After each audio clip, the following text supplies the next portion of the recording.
Hello ladies and gentlemen, and welcome back to another episode of Raynday Gaming. My name is Raynday and I am ecstatic to talk to you about the brand new developments here in the Paladin scene.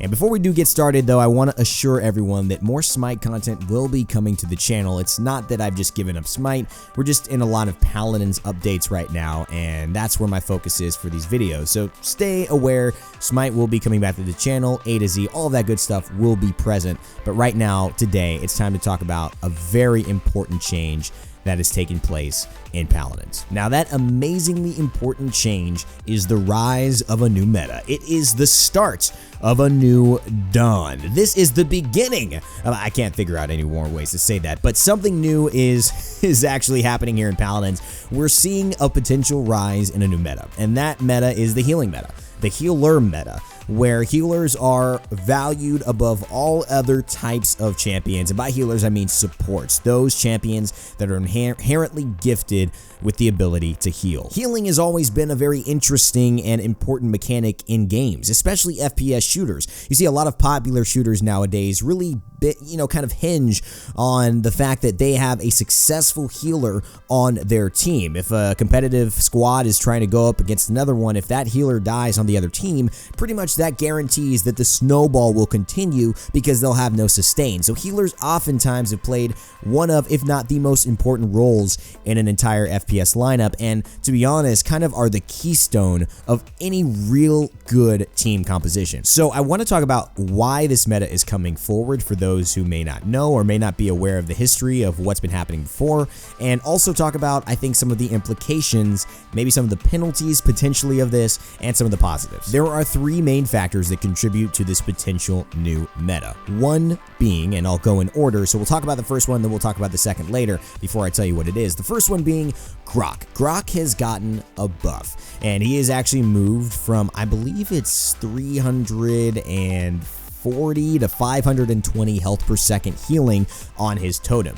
which means that now when you stand in his totem, you will be basically gaining an extra 180 health per second back on the targets who are standing there. So if you're Fernando, you're gonna over 3 seconds basically gain an extra 600 health, which is kind of a big deal. I mean, it's essentially another shot from Cassie, which means Cassie's got a 5-shot you instead of 4-shot you, or maybe she's got a 6-shot you or 7-shot you instead of 6-shot you, and means she has to reload. That extra time that buys, that extra health that can do for teammates is really impactful, and what this is aiming to do is to bring Grok back into the meta. And honestly, he was not in the meta. If you watch the Paladins Invitational, all the stuff that we talked about, the esports, yada yada yada, Grok was not present, and that's just because his healing throughput was not comparable to both Maldamba and Ying, and his ultimate just didn't provide that of the same magnitude of impactfulness as Pips did. So with Grok having a little bit more success, I think we're going to see Grok get played more. I think this is going to mean we're going to have now 4 viable supports coming through, and personally, I think that means that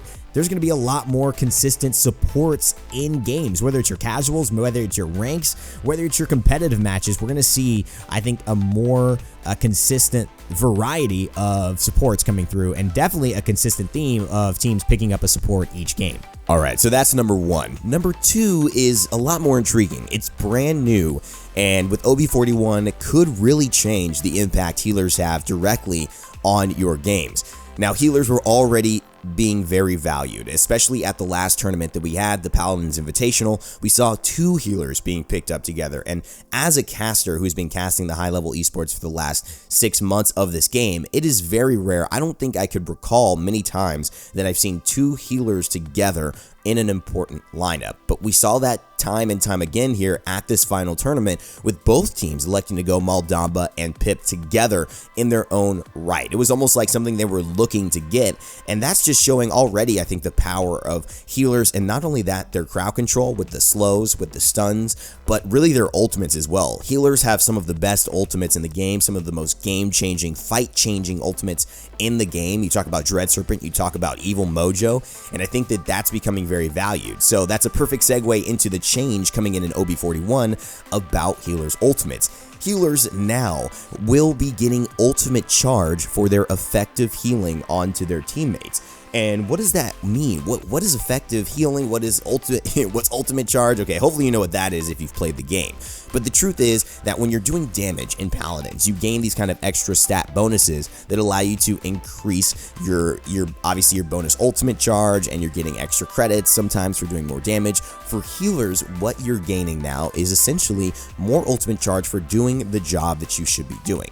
We often looked at it while we were playing our games, myself and High-Res Pretty Hair, and I would be gaining so much more ultimate charge than him, but he's sitting there doing his job, and that is healing people. He's sitting there healing people, keeping me alive. I'm doing damage. Why should we both not be, benefiting from that experience? And I think it's a very smart change. I think it's a fair change, but I do think that it's going to mean that those evil mojos and those dread serpents are up way more often, and that is going to be super impactful. That means that some of the most dangerous crowd control and team fight, changing ultimates are up that much more often, and that could really change the meta. I mean, that could be the biggest change of all, and we don't know it yet. So that's what I'm really curious to see. I think it's actually a really good quality of life change. Maybe those numbers will be tweaked. Maybe they'll stay exactly the same, and you'll get the same amount of ultimate charge per the amount of healing that you do to your teammates. But I think this could be the big game changer. And also, it is good to know that you can't just spam it on yourself. So self-healing and healing someone for 0 will not do it. So if you're trying to heal somebody who's already at 100, you're not going to be getting any ultimate charge. And if you try and just throw a gourd down on the side and get your ultimate up just by that, standing in it by yourself, that's not going to work as well. So you still got to be doing the right things, but now as a healer, you're going to be rewarded for that, and that's a big bump to them. Now, when you really look at it, the most important change probably that will help to create a rise in the healer meta is the fact that Cauterize is seeing some downscaling. Cauterize being the item in Paladins that allows you to debuff your enemies and reduce the amount of healing that they can do to their teammates. What this essentially means is that with the negative adjustment to Cauterize going from 2 seconds to 1.5 seconds that the buff is applied, or the debuff is applied to enemies, means that it's going to be easier to get your healing off and for longer periods of time. It's going to be harder for people to basically sustain that debuff on you without it falling off for a second, allowing you to get your normal healing throughput, or at least maybe if you're a Grok, find that window of time that allows you to wait till that 1.5 seconds falls off and then use your healing totem to get that max benefit before someone has another second or two to shoot you, and meanwhile you've already healed back up to full and you don't really worry if you're cauterized while you're not trying to heal. Cauterize also got another significant change, and what that is that it no longer stacks with other ranks of Cauterize. So apparently what would be happening is they would stack with each other, and if you had a 60% Cauterize from one person combined with another 30% Cauterize from another, it would create 90% of a healing debuff onto the enemy that's been shot by both players, taking the 60%, the 30%, and combining them, or stacking them essentially. I'm not exactly sure how the mathematics of it worked, but essentially they were combining and providing, more than they should be, and now it's only going to take the max Cauterized level. So if I have a 60%, my buddy's got 30%, my other buddy's got 0%, it's going to take my 60% as long as I'm shooting. If I stop shooting, it's going to take that person's 30%. Cauterize is obviously only applied when you do damage to the target, so it's not going to stay constant. And this will actually help to reduce some of the great impact Cauterize has and force players to be very good at applying it. You're going to have to hit your target and do damage to them and consistently hit them to stop their healing throughput throughout. You can't just hit them once, spray and pray, and then say, okay, great, no healing for the rest of the fight. What else can I do? Now, there's a huge benefit in the healing meta. One is that with these changes, it allows players to, and it encourages players to play more supports. And I'm a guy that loves supports. I know that I am not the support dude. I am not going to be that guy to volunteer for Guardian, but I'll do it, okay? I will take that bullet. I know it is a thankless job, and supports kind of, I feel that same way. I love to play a damage support. It's hard for me to sit in the back line, watch somebody else get all the glory, and just heal them up. But when you have supports coming into their own in a meta, it is fun, and it allows people to see a different perspective of the game. And that lasts. Like, even though maybe supports drop off in the next, 4 months and they become absolutely horrible, maybe, who knows how the balance will work, people will still remember and have the experience of playing support, what that's like, and be able to build off of that. And I think that will make our community of Paladins players a lot better, a lot more educated on the different roles in general. And I think overall that'll be a positive contribution to the game and the community. The danger, however, and this is something that I'm skeptical is even something to worry about, but I want to bring up just for discussion, is that sometimes when you have a huge healer meta, pros especially, whether it's true or not, believe that you have to have a healer on your team. And despite it being kind of weird to have someone have a healer and you not, because you won't have that sustain, it does kind of put a burden on the casual fan base. Because what if somebody doesn't want to play a support? I mean, it's fun, it's your game. You come out and you want to play video games for a half hour. Maybe you've got a wife and kids at home, your kids are out at soccer practice, your wife's taking a bath, and you've got 30 minutes and you want to go just carry some noobs, and everyone is playing a different role and they're like, we need a healer.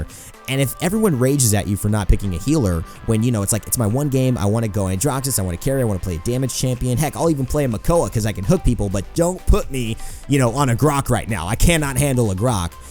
To have people rage at you for that, I think is one of the things you want to avoid, and hopefully doesn't happen. I want to encourage people not to do that, but I know that that's one of the potential pitfalls that does come with people in the competitive scene, people in the ranked scene, and then trickling down into the casual scene, thinking if you don't have a healer, you're screwed. And I want to get your thoughts on this as well. What do you think about this new healer meta? Does this make sense to you? Do you think it will turn out the way I've described due to these changes, or do you think something else will come forward? I've seen a lot of pros talk about how healers and tanks are both the most valued aspects of this meta currently, and the damage champions and the flank champions have kind of fallen off. What's your opinion on that? I'd love to know, and thank you guys so much for watching, paying attention, commenting on these latest videos. The Tyra question was amazing. I absolutely love the feedback you all give, and it really helps shape, I think, the game, the dynamics of the game, and not only our community here at Rainstorm, but the entire Paladins community, when people are really open and willing to give feedback and share their honest opinions. That's how we all grow, that's how we all make things better, and that's how we all have the most fun, in my belief. That's going to do it for me today, guys. I wanted to give you a quick update on some of the Cauterize changes, the Grok buff, and a few other things about this new meta. I hope you enjoyed the video, and of course, remember to stay tuned for tomorrow. I'll have another video coming out as well. Might even be a little bit of Smite, or might be some Paladins. You'll have to wait and see. I love you all. Thank you so much for stopping by. Remember to like, share, comment, and subscribe. And as always, remember to never give up, never stop gaming, and I'll see you all next time.